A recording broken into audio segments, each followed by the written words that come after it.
Hello प्यारे बच्चों, मैं हूं आपका भैया ऋषभ सिंह और आप सभी का स्वागत करता हूं आपके अपने YouTube परिवार ऋषि यस क्लासेस पर। और आज के इस वीडियो में हम बात करने वाले हैं बीएससी फर्स्ट ईयर के सेकंड सेमेस्टर केमिस्ट्री का जो हमारा पेपर है bio organic and medicinal chemistry, उसके अंतर्गत जो हमारा यूनिट फर्स्ट है जिसमें हम केमिस्ट्री ऑफ कार्बोहाइड्रेट्स के बारे में पढ़ते हैं, उसी का ही हम एक और टॉपिक का लेक्चर लेकर आ चुके हैं।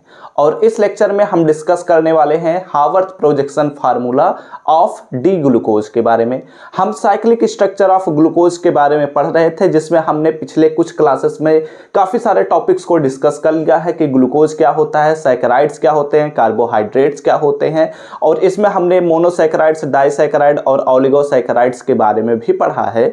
और मोनोसैकराइड का जो सबसे सिंपलेस्ट हमारे पास एग्जाम्पल होता है वह है ग्लूकोज, और उसी के ही हम हावर्थ प्रोजेक्शन पर बात करने वाले हैं कि कैसे हम डी ग्लूकोज का साइक्लिक स्ट्रक्चर ड्रा कर सकते हैं। ठीक है, तो इसके बारे में हम पूरा डिटेल से बात करने वाले हैं। लेकिन अगर आप सब इस चैनल पर पहली बार आए होंगे और अपने तैयारी को सबसे बेहतर बनाना चाहते हैं तो जरूर सब्सक्राइब करने के साथ बेल आइकन को ऑल पर सेलेक्ट कर लीजिएगा। और पिछले लेक्चर्स को नहीं देखे हैं तो पूरे प्लेलिस्ट का लिंक आप सभी को डिस्क्रिप्शन में मिल जाएगा। ठीक है, तो चलिए अपने इस वीडियो की शुरुआत करते हैं। आप लोग अपने कॉपी और पेन लेकर बैठ जाइए, सभी चीज़ों को नोट डाउन जरूर करते रहिए। अगर अभी नोट्स नहीं बनाते तो आप हमारे टेलीग्राम चैनल से भी ज्वाइन कर सकते हैं। टेलीग्राम चैनल और व्हाट्सएप चैनल का लिंक डिस्क्रिप्शन में मिल जाएगा। ओके, चलिए अब अपने कॉपी को उठाइए और यहाँ से शुरू करते हैं। एट लीस्ट रफ कॉपी तो आपके पास होना ही चाहिए। और हम जानने वाले हैं कि हावर्थ प्रोजेक्शन फार्मूला क्या है। एक्चुअली हावर्थ ने ग्लूकोज के जो हमारे पास दो फॉर्म होते हैं, एक अल्फा डी ग्लूकोज होता है, दूसरा हमारे पास बीटा डी ग्लूकोज होता है। इन्हीं के ही साइक्लिक स्ट्रक्चर को कैसे ड्रॉ किया जाता है, इसी के बारे में ही उन्होंने एक फार्मूला दिया था और उसी को ही हम कहते हैं हावर्थ प्रोजेक्शन फार्मूला। ओके, आइए बात करते हैं कि करके समझते हैं। तो ग्लूकोज के बारे में अगर हम बात करते हैं तो हमारे पास ग्लूकोज का जो मॉलिक्यूलर फार्मूला होता है C6H12O6। ये कैसे पता चलता है? ये हमारे पास molecular weight determination and elemental analysis के द्वारा हम पता करते हैं कि ग्लूकोज में हमारे पास कार्बन, हाइड्रोजन और ऑक्सीजन प्रेजेंट है। और वो किस फॉर्म में है? तो वो C6H12O6 यह इसका केमिकल फार्मूला है। ओके, तो अब यहां पर हमें बात आती है कि क्या यह एक कार्बोहाइड्रेट है। मैं थोड़ा बेसिक से शुरू कर रहा हूं, ठीक है, ताकि अगर कोई भी बच्चा नया इस लेक्चर पर पहुंचा है तो वो बेसिक से चीजों को समझ सके। ओके, तो ग्लूकोज के मॉलिक्यूलर फार्मूला पर हम बात कर लिए। केमिकल फार्मूला हमारे पास ये रहा। ठीक है, इसके बाद सवाल आता है कि यह हमारे पास इसमें पॉलीहाइड्रोक्सिल ग्रुप प्रेजेंट है, साथ ही साथ एक एल्डिहाइड ग्रुप प्रेजेंट होता है और यह ऑप्टिकली एक्टिव कंपाउंड होता है। ठीक है, तो इस प्रकार से यह क्या होता है? एक कार्बोहाइड्रेट होता है। और यह कैसा प्रकार का कार्बोहाइड्रेट है? तो यह सबसे सिंपलेस्ट कार्बोहाइड्रेट है। इस वजह से इसको हम कहते हैं कि यह एक मोनोसैकराइड है। मोनोसैकराइड्स के दो बहुत ही फेमस एग्जांपल्स हैं जो कि हमारे चैप्टर के अंतर्गत ही है, एक ग्लूकोज और दूसरा हमारे पास है फ्रक्टोज। ठीक है, अब अगर हम बात करते हैं तो ग्लूकोज के दो फॉर्म एग्जिस्ट करते हैं, एक अल्फा फॉर्म होता है, दूसरा बीटा फॉर्म होता है। लेकिन उससे पहले हमें कुछ और चीजों पर बात कर लेनी चाहिए। अगर हम ग्लूकोज के ओपन चेन स्ट्रक्चर पर बात करते हैं तो इसका ओपन चेन स्ट्रक्चर कुछ इस प्रकार से होता है। यहाँ पर हमारे पास OH ग्रुप रहता है और यहाँ पर हमारे पास H ग्रुप रहता है। देन हमारे पास C एंड यहाँ पर H रहता है एंड यहाँ पर हमारे पास HO एंड यहाँ पर C, यहाँ पर हमारे पास OH, यहाँ पर हमारे पास H रहता है। अगेन यहाँ पर हमारे पास 6 कार्बन का एक सीधी श्रृंखला होती है, क्योंकि हम अपने जब हाइड्रोजन आयोडाइड से रेड फास्फोरस के प्रेजेंस में रिडक्शन किए थे ग्लूकोज का, तब उस सिचुएशन में हमने देखा था कि N हेक्सेन का प्रिपरेशन होता है। और वह जो N हेक्सेन का प्रिपरेशन होता है वह यही इंडिकेट करता है कि जो हमारे पास कार्बन है वो एक स्ट्रेट चेन में एक दूसरे से लिंक है बॉन्ड की सहायता से। ठीक है, तो 1 2 3 4 5 फिफ्थ नंबर के कार्बन पर हमारे पास OH ग्रुप इधर रहता है, हाइड्रोजन इधर रहता है एंड यहाँ पर हमारे पास छठा कार्बन जो होता है CH2OH होता है। ठीक है, ये हमारे पास ग्लूकोज का ओपन चेन स्ट्रक्चर है। क्या है? ग्लूकोज का ओपन चेन स्ट्रक्चर है। और इस ओपन चेन स्ट्रक्चर में ये हाइड्रोक्सिल ग्रुप्स कहां पर लगेंगे? ये हमारे पास हाइड्रोजन किस प्रकार से कार्बन से जुड़े हुए हैं, इसको एक ड्रॉ करने का यह एक एक्चुअली 3 डायमेंशनल फिगर है। और 3 डायमेंशनल फिगर को हम कैसे 2 डायमेंशन में ड्रॉ करते हैं, इसके स्टीरियो केमिस्ट्री के बेसिस पर फिशर नामक एक साइंटिस्ट थे जो कि हमने फर्स्ट सेमेस्टर में पढ़ा है, तो उन्होंने ही इसके बारे में ड्रा करने का तरीका बताया था। और इस वजह से यह जो open chain structure of glucose हम बार बार ड्रा कर रहे हैं, यही एक्चुअली हमारे पास फिशर प्रोजेक्शन फार्मूला है, ठीक है, ऑफ डी ग्लूकोज। ओके, और यह ओपन चेन स्ट्रक्चर है, यानी कि फिशर के जो हमारे पास फार्मूला है उसके अकॉर्डिंग हम कैसे ड्रा करते हैं उस पर हम बात कर रहे हैं। यानी कि OH ग्रुप कहाँ लगेगा, किस प्रकार से हम दिखाएंगे, इसके बारे में यहाँ पर बात करी जाती है, ठीक है। ओके, तो यहाँ पर अगर हम बात करते हैं तो हमारे पास 4 कार्बोनिल कार्बन है। ये हमारे पास सेकंड नंबर का कार्बन, ये पहला कार्बन है, ये दूसरा कार्बन है, तीसरा कार्बन है, चौथा कार्बन है, पांचवा कार्बन है और छठा कार्बन है, ठीक है। तो यहाँ पर दूसरे कार्बन से लेकर पांचवें कार्बन तक टोटल हमारे पास 4 कार्बन्स हैं। इन 4 कार्बन्स में अगर बात किया जाए तो ये चारों कार्बन हमारे पास कायरल कार्बन्स हैं, ठीक है। जबकि हमारे पास छठा कार्बन और पहला कार्बन ये कायरल कार्बन की कैटेगरी में नहीं आते। अब ध्यान दीजिए कि जो हमारे पास, मैंने आप सभी को इसके जब हम साइक्लिक स्ट्रक्चर को ड्रा कर रहे थे, यानी कि इसके जब हम 2 फॉर्म के बारे में आप सभी को बता रहे थे, कौन से फॉर्म, कि हमारे पास अल्फा फॉर्म और बीटा फॉर्म जो है वो कैसे बनता है, अब यहां पर हम बात करते हैं। यहां पर जो हमारे पास 5th नंबर का कार्बन है उससे ऑक्सीजन जुड़ा है। इस ऑक्सीजन के पास लोन पेयर इलेक्ट्रॉन्स प्रेजेंट होते हैं। ये लोन पेयर इलेक्ट्रॉन्स, यहां पर मैं इसको थोड़ा सा अलग तरीके से ड्रा करता हूं ताकि आप लोगों को समझाना और भी ज्यादा ईजी हो जाए, ठीक है। यहां पर ऑक्सीजन है और यहां पर हमारे पास हाइड्रोजन है, ठीक है। तो यहां पर क्या होता है कि ये जो हमारे पास ऑक्सीजन के लोन पेयर इलेक्ट्रॉन्स होते हैं वो इस कार्बन पर अटैक करते हैं, ठीक है, जिसकी वजह से यहां पर हमारे पास यह जो डबल बॉन्ड ऑक्सीजन जुड़ा है इसका एक बॉन्ड का इलेक्ट्रॉन इस ऑक्सीजन द्वारा खींच लिया जाता है, जिसकी वजह से यहां पर हमारे पास ऑक्सीजन से कार्बन के बीच एक बॉन्ड बन जाता है।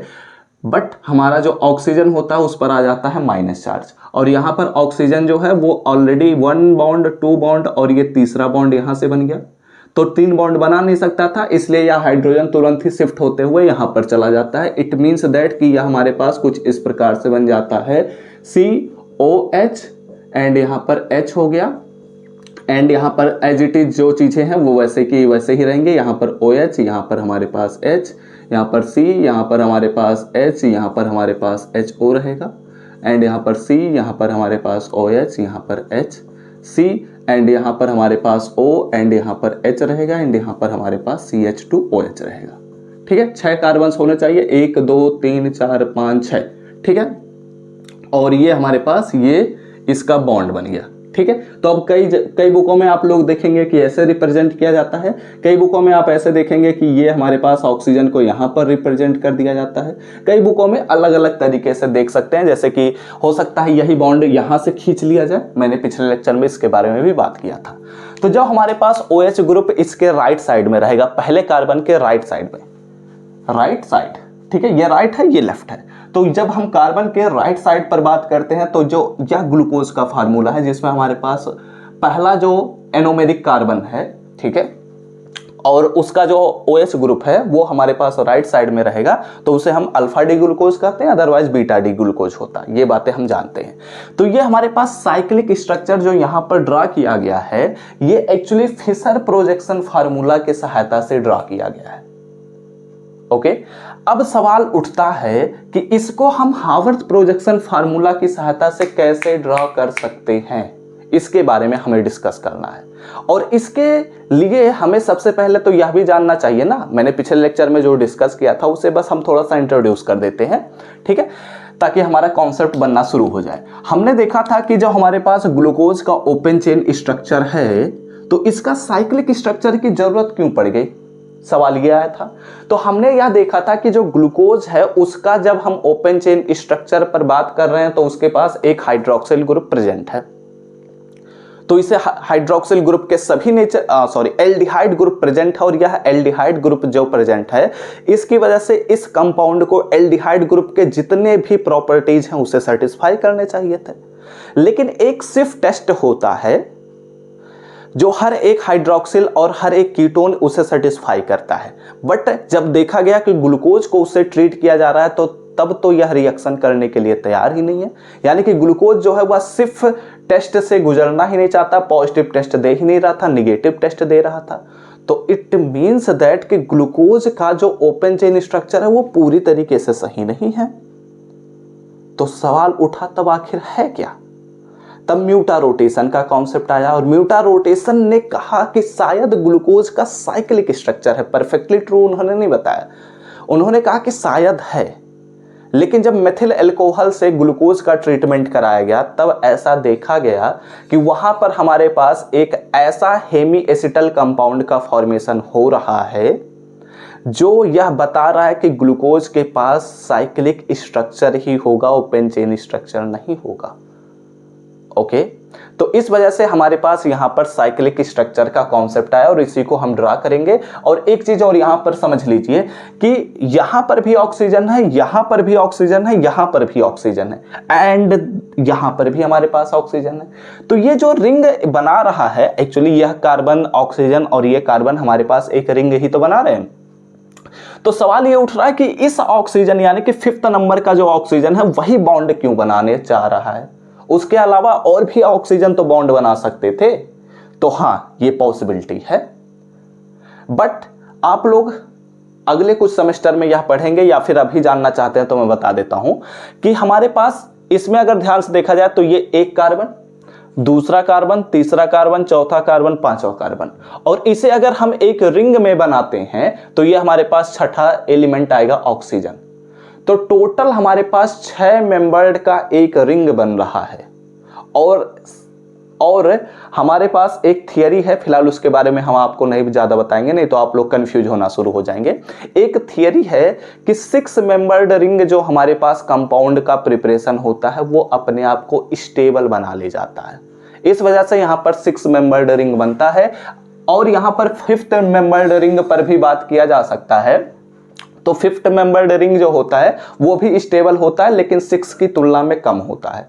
और 3, 2 जो हमारे पास होते हैं वो तो स्टेबल ही नहीं होते, इसलिए 3 कभी भी साइक्लिक स्ट्रक्चर नहीं बना सकता 3 मेंबर्ड का। इसलिए हम बात करते हैं 6 मेंबर्ड के साइक्लिक स्ट्रक्चर पर। ठीक है, तो उसके बारे में हम बात करते हैं, लेकिन उससे पहले आप लोग अगर चाहें तो अगेन स्क्रीनशॉट ले सकते हैं। मैंने तो ये तो केवल अभी आपको कॉन्सेप्ट समझाया कि हम हावर्थ प्रोजेक्शन फार्मूला की सहायता से क्यों साइक्लिक स्ट्रक्चर को ड्रा करने वाले हैं।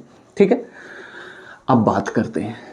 तो अगर बात किया जाए तो हावर्थ अकेले नहीं थे जो साइक्लिक स्ट्रक्चर को ड्रा कर रहे थे, उनके अलावा और भी बहुत सारे साइंटिस्ट थे जो इस काम पर लगे हुए थे। बट सफलता केवल, या फिर सफलता कहूं या फिर नाम केवल हावर्थ को ही मिला। इसलिए यहां पर हम पढ़ते हैं हावर्थ प्रोजेक्शन फार्मूला। अभी आप लोग अपने कॉपी को उठा लीजिए और हेडिंग देना शुरू कर दीजिए, हावर्थ प्रोजेक्शन, ठीक है, फार्मूला ऑफ डी ग्लूकोज।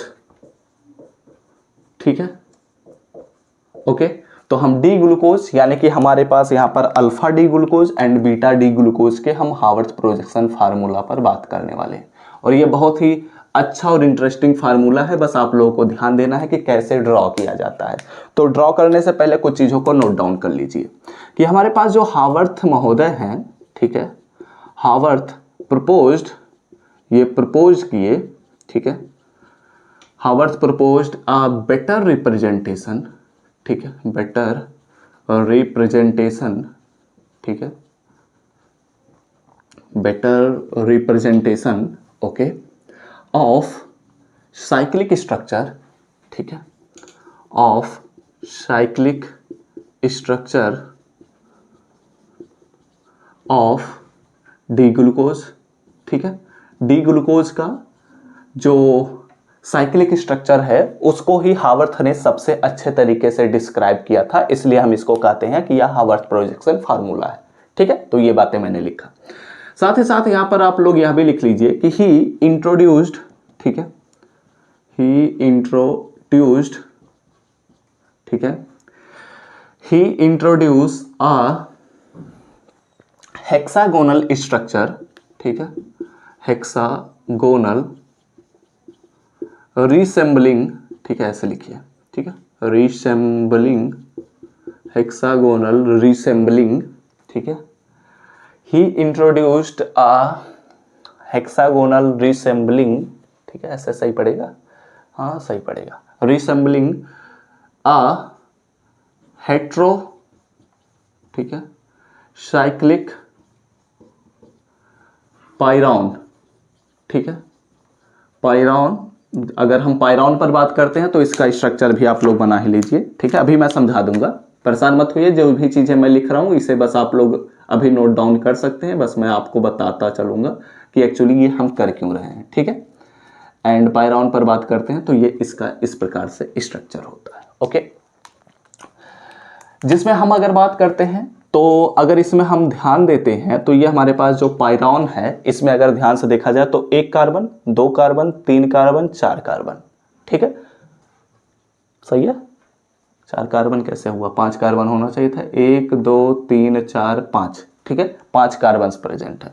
तो व्हिच कंटेन, जिसमें अगर बात किया जाए तो यहां पर हमारे पास व्हिच कंटेन 5 कार्बन्स, ठीक है। यह क्या करता है, 5 कार्बन्स को रखता है और साथ ही साथ 1 ऑक्सीजन रखता है, ठीक है। एंड 1 ऑक्सीजन, ठीक है, 1 ऑक्सीजन को रख रहा है, ओके, अच्छी बात है, ठीक है। तो इस प्रकार से जब इसके अकॉर्डिंग जब हम ग्लूकोज में अल्फा डी ग्लूकोज और बीटा डी ग्लूकोज का स्ट्रक्चर ड्रा करते हैं, साइक्लिक स्ट्रक्चर को, तब हम उसका कुछ अलग नाम देना शुरू कर देते हैं, ठीक है। तो दस ही रीनेम्ड, ऐसे लिख लीजिए, ठीक है।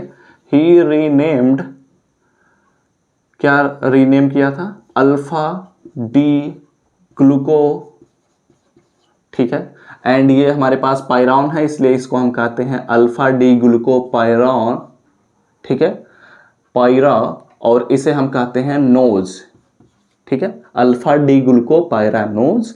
एंड साथ ही साथ इसे हम कहते हैं बीटा डी ग्लूको, ठीक है, पायरा नोज कहते हैं, ओके। किसको हम कहते हैं, he renamed alpha D glucose pyranose and beta D glucose pyranose of alpha D glucose, ठीक है। अल्फा डी ग्लूकोज को इन्होंने कहा कि अल्फा डी ग्लूको पायरानोज कहिए। एंड साथ ही साथ हमारे पास जो बीटा डी ग्लूकोज है उसको बीटा डी ग्लूको पायरानोज कहिए, ठीक है। क्योंकि ऐसा हम क्यों कह रहे हैं, क्योंकि हम जो ग्लूकोज का स्ट्रक्चर है उसे हम 5 मेंबर्ड रिंग की सहायता से भी ड्रॉ कर सकते हैं, ठीक है। और मैंने आपको ऑलरेडी बताया ये हमारे पास जो 5 मेंबर्ड रिंग है, ठीक है, वो ऐसे होता है। इसमें अगर ध्यान दिया जाए तो 1 कार्बन, 2 कार्बन, 3 कार्बन, 4 कार्बन और ये 5वां ऑक्सीजन। तो इसको हम कहते हैं कि ये हमारे पास है फ्यूरान, ठीक है। अगर हम फ्यूरान की सहायता से ग्लूकोज का स्ट्रक्चर ड्रा करेंगे तो उसे हम कहेंगे कि वह हमारे पास है अल्फा डी ग्लूको फ्यूरानोज, अगर हम 5 मेंबर्ड रिंग की सहायता से ड्रा करते हैं तब। लेकिन यहां पर हम पायरॉन की सहायता से ड्रा कर रहे हैं, तो पायरॉन के स्ट्रक्चर पर अगर हम बात करते हैं तो इसमें 6 मेंबर्ड रिंग होता है, जिसमें अगर बात किया जाए तो 1 ऑक्सीजन और 5 कार्बन होते हैं। इसमें अगर बात किया जाए तो 1 ऑक्सीजन और 4 कार्बन प्रेजेंट होते हैं। तो यह हमारे पास है पायरॉन और यह हमारे पास है फ्यूरान। तो जब हम पायरॉन की सहायता से ड्रा करते हैं तो इस वजह से इसको हम कहते हैं alpha D gluco pyranose, alpha D glucose को, एंड बीटा डी ग्लूकोज को हम कहते हैं बीटा डी ग्लूको पायरानोज, ठीक है। और फ्यूरान की सहायता से अगर ड्रा करते तो अल्फा डी ग्लूकोज को हम अल्फा डी ग्लूको फ्यूरानोज कहते और बीटा डी ग्लूको फ्यूरानोज कहते, ठीक है। तो ये बातें आप लोग ध्यान रखिएगा, बस यहाँ पर चीजें समझानी थी और ये सारी चीजें आपको समझ में आई ही होंगी, मैंने ऑलरेडी बताते हुए ही चीजों को लिखा है, ठीक है। तो आप लोग क्या करिए, इतनी चीजों का पहले स्क्रीनशॉट लीजिए, उसके बाद हम एक एक करते हुए अल्फा डी ग्लूकोज और बीटा डी ग्लूकोज के हावर्थ प्रोजेक्शन फार्मूला को ड्रा करते हैं, ठीक है। तो take the screenshot now, then we are going to discuss our most important topic, how we can draw Haworth projection formula की सहायता से हम कैसे अल्फा डी ग्लूकोज और बीटा डी ग्लूकोज का स्ट्रक्चर ड्रा कर सकते हैं, ओके। बहुत ही अच्छी बात है, बहुत इंटरेस्टिंग टॉपिक आने वाला है। ये बातें अगर यहाँ पर नहीं समझे तो हम फ्रक्टोज में भी डिस्कस करेंगे। फ्रक्टोज के जब हम हावर्थ प्रोजेक्शन फार्मूला को डिस्कस करेंगे तब तो आपको 100% समझ ही लेना होगा, क्योंकि जब हम अपने डाइसैकेराइड्स की तरफ बढ़ेंगे तो वहाँ पर हम इसके डायरेक्ट स्ट्रक्चर को बनाएंगे, तब तो वहाँ पर आपको बहुत ज़्यादा कन्फ्यूजन होगा। तो इससे अच्छा ग्लूकोज में पहले समझ लो, फिर रिकैप करने के लिए, फिर से रिकॉल करने के लिए आप लोग प्रैक्टिस कर लीजिएगा बार बार चीज़ों को लिखकर, और फिर भी नहीं समझ में आता तो वीडियो दोबारा देख लीजिएगा। फ्रक्टोज में भी हम डिस्कस करेंगे तो आपको वहां से सारी चीजें पता चल जाएंगी। ठीक है, आइए बात करते हैं। अगर हम अल्फा डी ग्लूकोज पर बात करते हैं तो अल्फा डी ग्लूकोज का ये हमारे पास फार्मूला है। ठीक है, यहां पर हमारे पास OH है, यहां पर H है। लिखना सीख लो, मैं बार बार लिख रहा हूं ताकि आप लोगों को याद रहे। चीजों को बार बार लिखो, हर 4 बार लिखो, जब तक चीजें याद ना हो जाए तब तक लिखते रहो।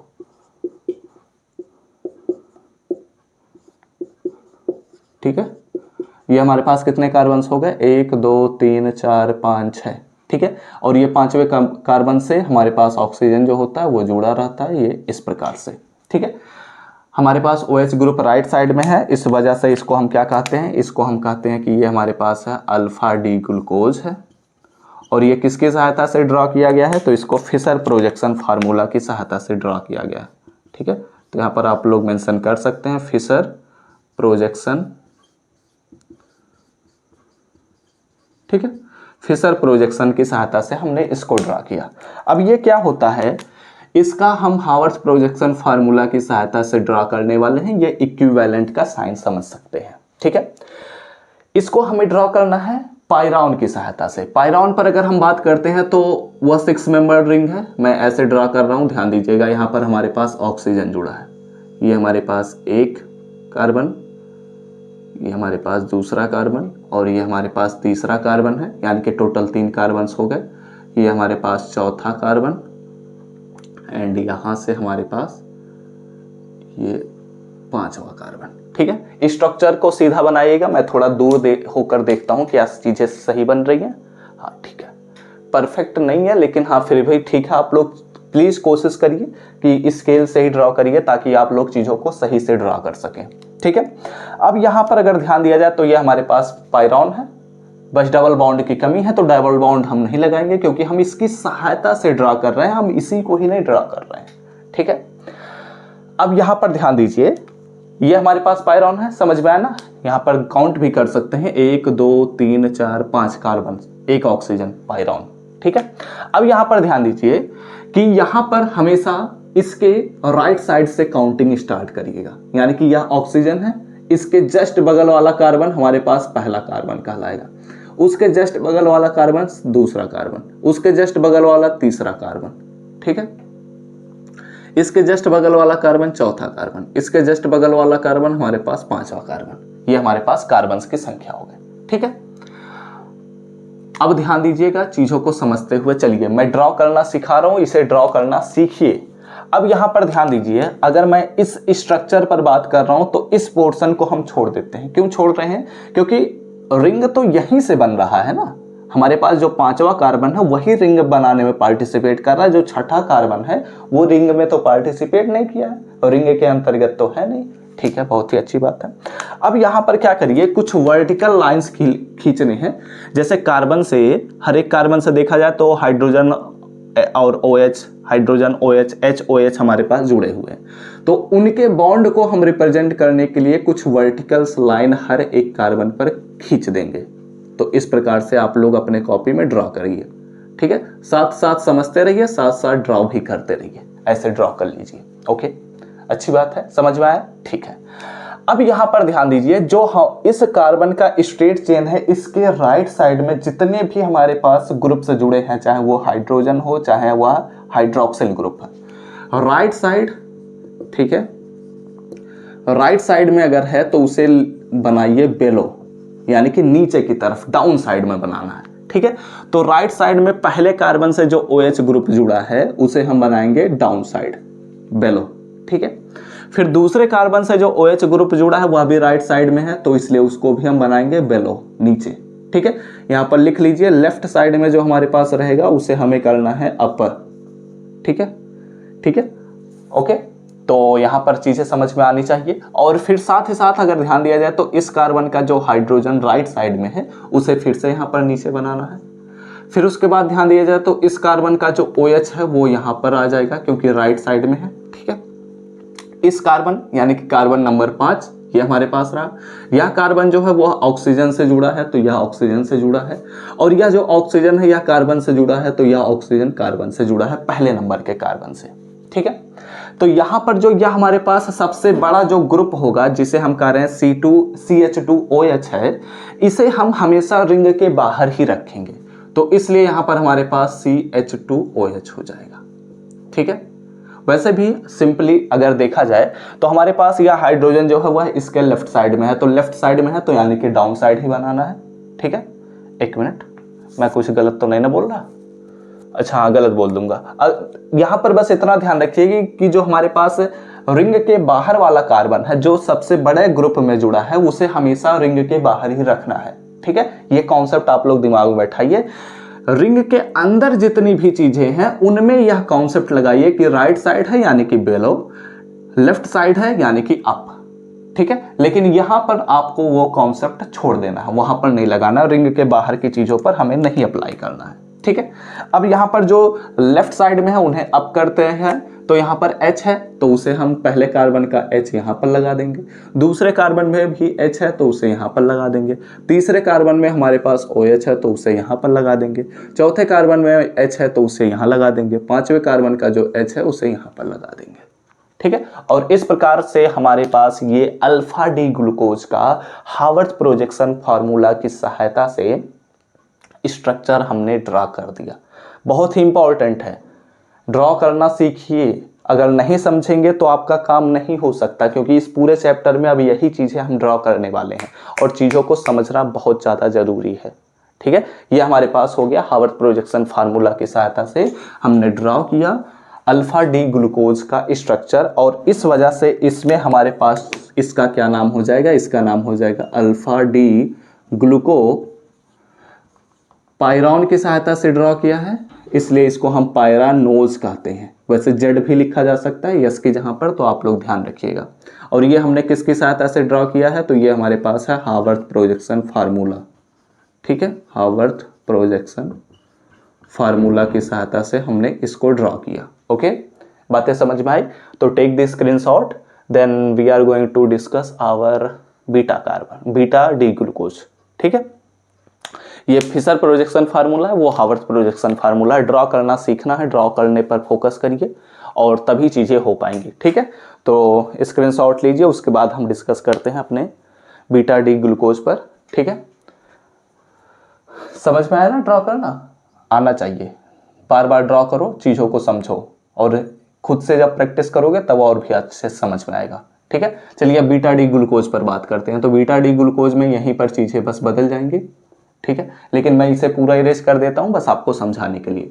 ये चीजें तो वैसे ही रहेंगी, जो चीजें बदलेंगी उन्हीं चीजों पर हम बात कर लेते हैं, जो आपको समझाने के लिए है वही चीजें हम आपसे बस डिस्कस कर लेते हैं। ठीक है।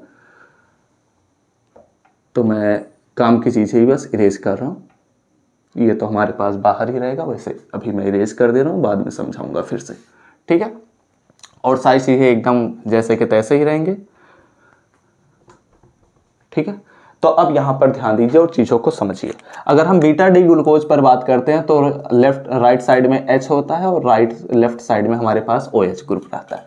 ये क्या है? ये बीटा डी ग्लूकोज है। बीटा डी ग्लूकोज का स्ट्रक्चर हमने कई बार बनाया है, तो इसलिए मैं यहां पर वही चीजें बस थोड़ा सा ही एडिट कर दे रहा हूं। ठीक है। तो बीटा डी ग्लूकोज का स्ट्रक्चर पता है ना?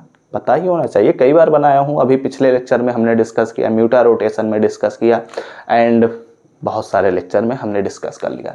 तो ये जो हमारे पास बीटा डी ग्लूकोज है इसमें OH ग्रुप लेफ्ट साइड में रहता है, और ये जो ड्रॉ किया हमने इसे फिशर प्रोजेक्शन फार्मूला की सहायता से ड्रॉ किया है।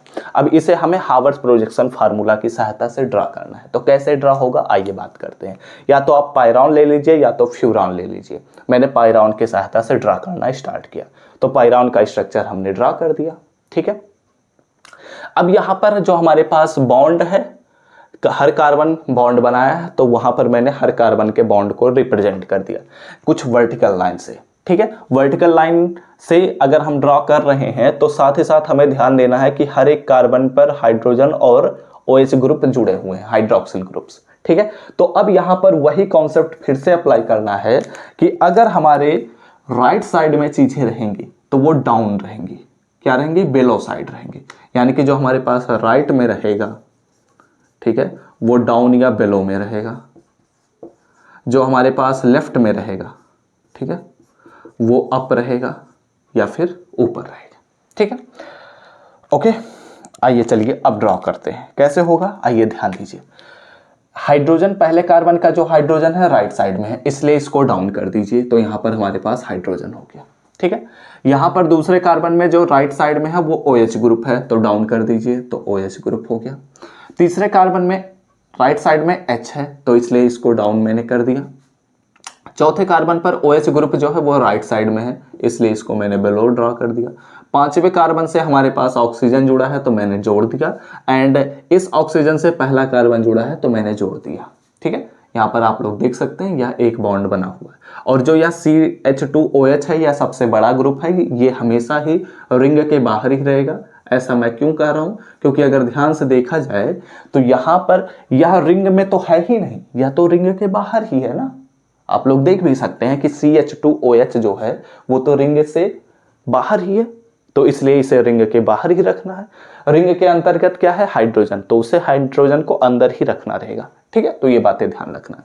अब यहां पर हम क्या करते हैं, जो हमारे पास लेफ्ट साइड में OH group hydrogen, OH hydrogen hydrogen, इसे हमें क्या करना है, अप करना है। ठीक है, तो आइए बात करते हैं। यहां पर OH ग्रुप पहले कार्बन से जुड़ा है, तो यहां पर मैंने लिख दिया। यहां पर हाइड्रोजन यहां हो जाएगा, यहां पर HO ग्रुप यहां पर हो जाएगा, यहां पर हमारे पास हाइड्रोजन यहां हो जाएगा, एंड ये हाइड्रोजन तो अंदर ही रहेगा क्योंकि यह CH2OH जो है वो ऊपर गया है। ठीक है, तो इस प्रकार से हमने क्या किया, अपने बीटा डी ग्लूकोज का हावर्थ प्रोजेक्शन फार्मूला की सहायता से स्ट्रक्चर ड्रा किया, और इस वजह से इसको हम कहते हैं कि यह बीटा डी ग्लूकोपायरानोज है। ठीक है, इसे हम फ्यूरान की सहायता से भी ड्रॉ कर सकते हैं, याद रखिएगा। तो ऐसे सिचुएशन में हमें अलग कॉन्सेप्ट अप्लाई करना पड़ेगा, ड्रॉ करने का तरीका भी लगभग सेम ही रहेगा, लेकिन चीज़ों को हमें अलग तरीके से डिस्कस करना रहेगा। लेकिन वो चीज़ें हमें पढ़नी ही नहीं है, क्योंकि जो 6 मेंबर्ड रिंग होता है यह हाईली स्टेबल कंपाउंड होता है। ठीक है, और अगर 3 मेंबर्ड रिंग है, 4 मेंबर्ड रिंग है या 5th मेंबर्ड रिंग है, तो ये सभी अनस्टेबल की कैटेगरी में आ जाते हैं। इसके बारे में हम अगले कुछ सेमेस्टर बाद आप सभी को पढ़ाएंगे। ठीक है, तो टेक दिस स्क्रीनशॉट। हमने डिस्कस कर लिया कि हमारे पास हावर्थ प्रोजेक्शन फार्मूला क्या है। हावर्थ प्रोजेक्शन फार्मूला की सहायता से हम ग्लूकोज के स्ट्रक्चर्स को कैसे ड्रॉ कर सकते हैं, चाहे वो अल्फा डी ग्लूकोज हो चाहे वह बीटा डी ग्लूकोज हो। ठीक है, और इस प्रकार हमने इन चीज़ों पर डिस्कशन किया। उम्मीद करता हूँ सारी चीज़ें जरूर समझ में आई होंगी। अगर कुछ भी डाउट होता है तो कमेंट करिएगा, हम आपको रिप्लाई करने की कोशिश करेंगे। एंड एक बात ध्यान रखिएगा, इसे प्रैक्टिस करिए। अगर प्रैक्टिस नहीं करेंगे तो आप ड्रॉ करना नहीं सीख पाएंगे। ठीक है, अभी हमने केवल कॉन्सेप्ट समझा है, अब आपकी बारी आएगी, क्योंकि यह लेक्चर अब यहाँ पर समाप्त होगा।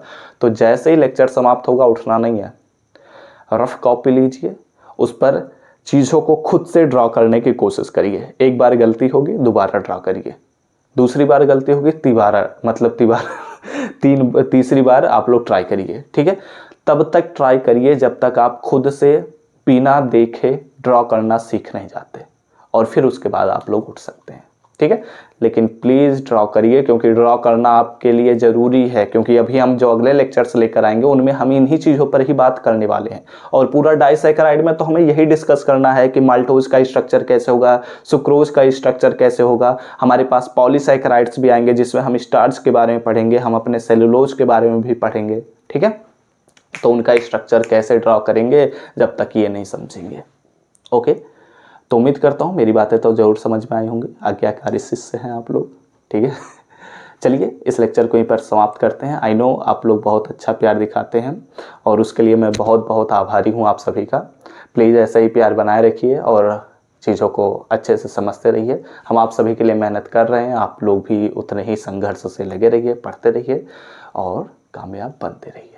ठीक है, तो चलिए इस लेक्चर को समाप्त करते हैं। वीडियो अच्छा लगा हो तो जरूर लाइक करिएगा, कमेंट करके जरूर हमें बताइएगा। अपने दोस्तों के साथ शेयर करना बिल्कुल भी मत भूलिए, और इस चैनल पर पहली बार आए होंगे सब्सक्राइब करने के साथ बेल आइकन को ऑल पर जरूर सेलेक्ट करिए। तो हमसे मिलते हैं अपने नेक्स्ट लेक्चर में, तब तक पढ़ते रहिए, संघर्ष करते रहिए और सफल होते रहिए।